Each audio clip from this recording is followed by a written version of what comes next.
E ngā hau whakairoa wanuku, e ngā wai tārai maunga.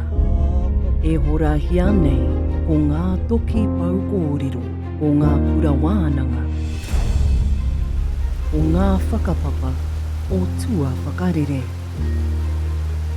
O ngā taonga ahumairangi o mā tātua waka.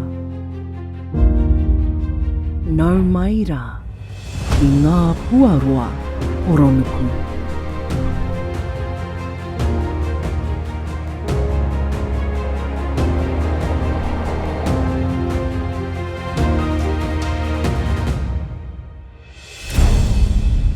Ko te ara tau whaiti te waka.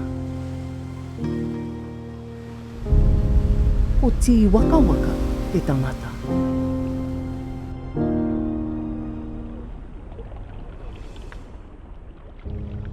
Tēnā rā kia tīmata mai i ngā whenua e toru o tāuata Māori, arā ko Auroroa. Tērā whenua no ngā atua, ngā taitama a Ranginui me Papatuanuku. A rātau i Waimarie ki te whaiake i tora. I te wā, i pakanga ai o tira ngā tama ki te whakawehe i o rātau Pākeke a Ranginui me Papatuanuku. Nā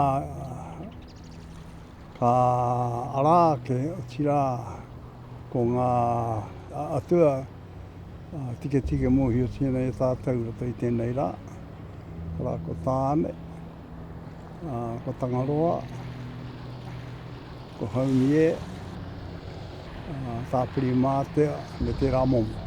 Nā, tō rātau whenua ko Auroro.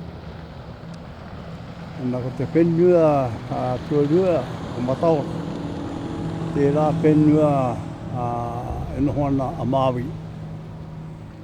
Nā, kia tīmata mai a Māui, ngā kōrero, engari mua i tērā, ko te whenua tuatoru ko Hawaiki no tāu o tira no te kauarero.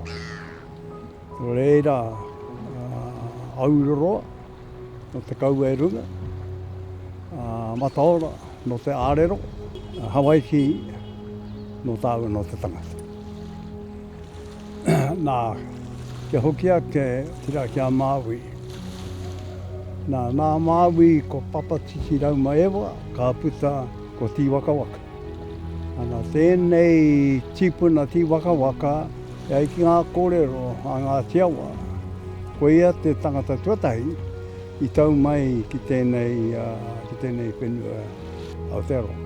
Nā i tau mai tērā tipuna ti waka waka ki konei. I runga i tōna waka tērā taukaiti.